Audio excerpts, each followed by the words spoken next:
Pekne pozdravujem návštevníkov mojej webovej stránky a pokračujeme v slede náučných videí. Minule sme si rozprávali o súvislostiach s liečbou veľmi závažného ochorenia, a to je rímska borelióza. V súčasnosti najviac prípadov liečby a dotazov máme vzhľadom aj na ročné obdobie, aj na záťažové faktory na imunitný systém. Sú to vírusové, bakteriálne infekcie, pliesňové infekcie a rôzne ochorenia alergického charakteru. Návštevníci, ktorí moju webovú stránku viackrát prešli, určite zistili, že ponuka alebo sortiment alternatívnych liečivých výrobkov, prípravkov je veľmi bohatý. Sú to jednak bylinné prípravky, púčikové preparáty, preparáty obohatené o beta-glukán, prípadne novinky, a to sú také zmesové, veľmi účinné prípravky v kategórii špeciálne výrobky alebo špeciálne výťažky. Preto je veľmi dobré, aby sa každý klient, ktorý má nejakú dilemu alebo nejaký zdravotný problém, v prvom rade poradil. Je veľmi osvedčená poradňa a veľmi navštevovaná poradňa pani magistry priamo na webovej stránke. Je veľmi dobré aj cez mail alebo telefón poradiť sa so mnou, kto má možnosť, a skúsenosťami kombinácií jednotlivých výťažkov, prípravkov vieme potom najlepšie poradiť, ako čo najrýchlejšie sa týchto problémov zbaviť. Ako sa prejavujú tieto ochorenia? Pliesňové ochorenia sa prejavujú v prvom rade problémami s trávením. Je to plynatosť, nadúvanie, hnačky, zápchy a podobne. Častokrát to bývajú aj problémy s dýchacími cestami, prípadne ochorenia srdca.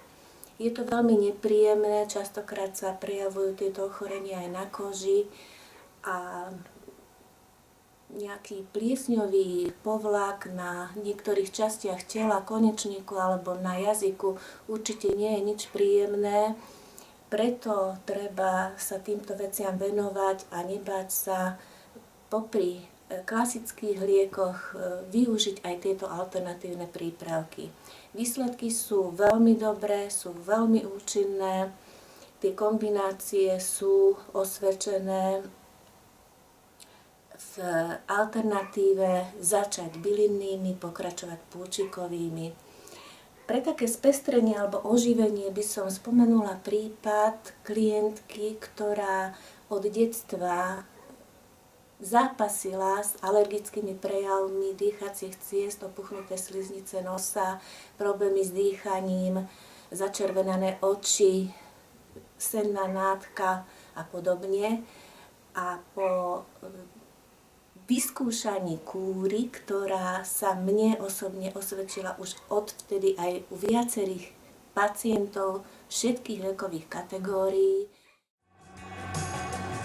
Zuzana od detstva trpela silnými alergiami. Keďže nie je zastanca chemických liečiv, rozhodla sa pomoci chemoterapiou, teda liečbou pomocou výťažkov z púčikov rastlín. Veľmi rada som si to odskúšala. Pozná to asi každý alergik, ktorého trápi alergia dýchacích ciest. Keď sa ráno zobudí s tým, že má sucho v krku, upchatý nos, ktorého v podstate nekontrolovateľne tečie, a už po 3 dňoch žiadne kýchanie. Zobudila som sa s tým, že som jasne sa dívala na svet, žiadne opuchnuté oči. Chemoterapia slúži na jednak preventívne účely, na podporu imunity, na riešenie zápalov, na riešenie rôznych porúch alebo len symptómov. Jedná sa o tekuté prípravky, silné koncentráty, ktoré majú veľmi vysoko pozitívne liečivé účinky. Tieto prírodné látky, väčšinou alebo izolované z prírodných zdrojov, napomáhajú. Pomáhajú liečbe klasickými liekmi tým, že znižujú, povedzme, dávkovanie. Alternatívne spôsoby liečby má v dnešnej dobe takisto miesto. svoje a dosť opodstatnené. Ľuďom by som ale nedoporučovala, aby sa spoliehali iba čiste na takéto prípravky, pretože oni neliečia chorobu ako takú. Veľmi dôležitým účinkom, ako oni pôsobia, je to, že podporujú vlastné sily organizmu, čiže pôsobia hlavne cez imunitný systém. Každému pacientovi doporučujem, alebo klientovi môjmu doporučujem, aby v prvom rade navštívil svojho lekára, aby vlastne aj na základe tej anamnézy stanovenej lekárom a výsledkami a liečbou klasickou medicínou, aby potom prišiel a tieto prípravky použil ako doplnkové. Častokrát si vystačíme podávaním takýchto prípravkov a to vtedy, keď samozrejme nejde už o také deštruktívne choroby, ťažké choroby, ktoré nutne musia byť liečené liekmi, sledované odborníkmi. Stále platí známe heslo viera tvoja ťa uzdravila, čiže ak v niečo verím a niečo je mi podané veľmi sugestívne a uverím v to, no tak tých 50% toho tzv.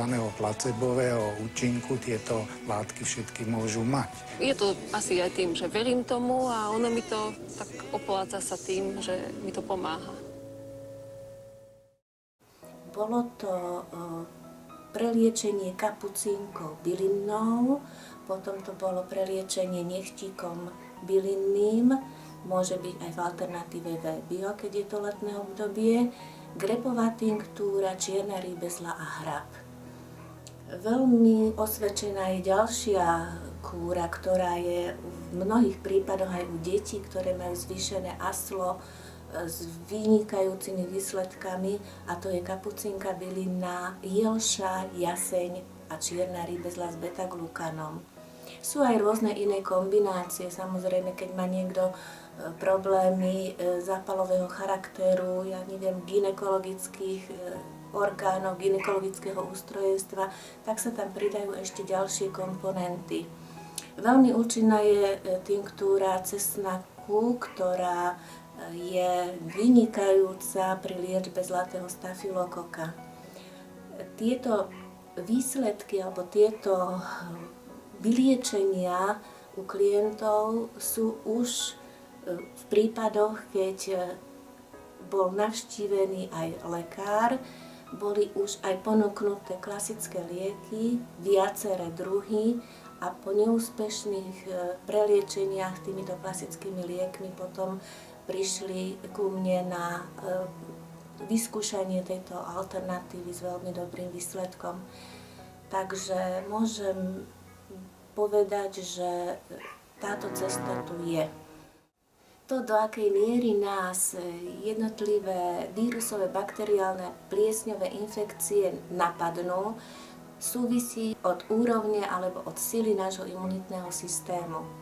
To, do akej miery je naša imunita oslabená, je tiež v závislosti od rôznych faktorov ovplyvňované a častokrát ľudia, ktorí sú v značnom stresovom výpätí, majú enormne oslabený imunitný systém. Ďalším faktorom je úroveň našej psychiky alebo sila na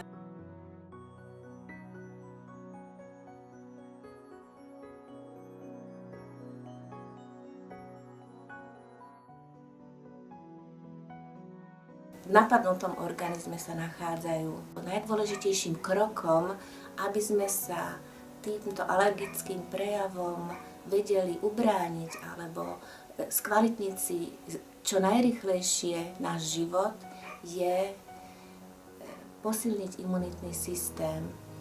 Je zarážajúce, že už aj u malých detí je veľa prípadov oslabenej imunity a alergických prejavov. Osvedčila sa mi veľmi dobrá kombinácia tinktúry echinacea, tinktúry stopkok a tinktúry rúža jedla hrab alebo rúža šípková samostatne.